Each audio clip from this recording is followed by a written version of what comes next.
পবিত্র কোরআনের মধ্যে সুস্পষ্ট ভাষায় আল্লাহ রাব্বুল আলামিন বলেছেন, সূরাতুল বনী ইসরাইল 23 এবং 24 নম্বর আয়াতে আল্লাহ রাব্বুল আলামিন বলেন, সূরাতুল লোকমানের মধ্যে আল্লাহ রাব্বুল আলামিন বলেছেন, আল্লাহ রাব্বুল আলামিন সূরাতুন নিসায়ে 36 নং আয়াতে কারিমায় বলেছেন, পিতা মাতার সাথে তুমি সৎ আচরণ করো, পিতা মাতার সাথে ভালো ব্যবহার করো।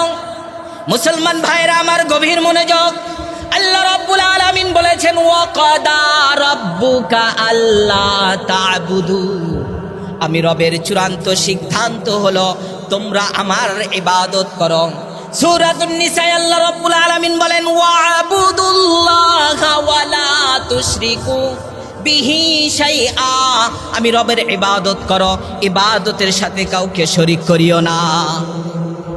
রব্বুল আলামিন বলেন সূরাতুল বনী ইসরাইল, ওয়াবিল ওয়ালিদাইনি ইহসানা, তোমার মা বাবার সাথে তুমি সৎ আচরণ করো।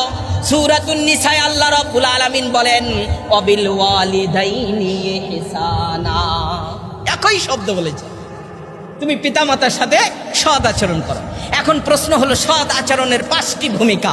কয়টি ভূমিকা? যে 5টি কাজ আমরা করলে মা বাবা পৃথিবীর জমিনেই আপনার জন্য দোয়া করবে, আর এই দোয়া সঙ্গে সঙ্গে আল্লাহ কবুল করবেন। তার নমুনা এবং উদাহরণ বুখারী শরীফের 2483 নম্বর হাদিস থেকে আমি পেশ করব ইনশাআল্লাহ। আল্লাহ রাব্বুল আলামিন বলেন, 1 নম্বরে হলো তোমার মা এবং বাবা যখন তোমার কাছে বার্ধক্যে পৌঁছে যায়, এর মানে বয়স হয়ে যায়, এই বয়স হওয়ার সময় তুমি মা বাবার সাথে কখনো উফ শব্দ বলিও না। 1 নাম্বার কি? কথা বলেন, আলোচনা নিয়ে যাবেন ইনশাআল্লাহ। উফ শব্দ বলিও না, আরবি শব্দ এটা। উফ শব্দের অর্থ হলো, আমাদের গ্রামের ভাষায় বলতে পারি, ইস, আহ, ও কি বলতেছো, ঠিক কিনা বলেন? এখন আপনার বাবাই বলছে, বাবা আমার তো পান সুপারি শেষ হয়ে গেছে, তুমি টাকাটা দাও। তুমি বুঝো না, ইস, খালি বিরক্তি করো, এখন অফিসে যাচ্ছি। আছে কিনা ভাই বলেন? এটার নাম হলো উফ। সরাসরি কোরআন থেকে তাফসীর। আল্লাহ রাব্বুল আলামিন বলেছেন, তুমি যখন উফ বলবে তোমার হায়াতের আয়ু শেষ হয়ে গেল। নাউজুবিল্লাহ বলেন, হায়াতের আয়ু শেষ। তোমার বেটাগিরি আর তোমার ওই অহংকার দাম্পত্য সব শেষ। তুমি বাবাকে বলো, বাবা আমি তো অফিসে যাব, আমার অফিসের নিয়ম কানুন একটু কঠিন।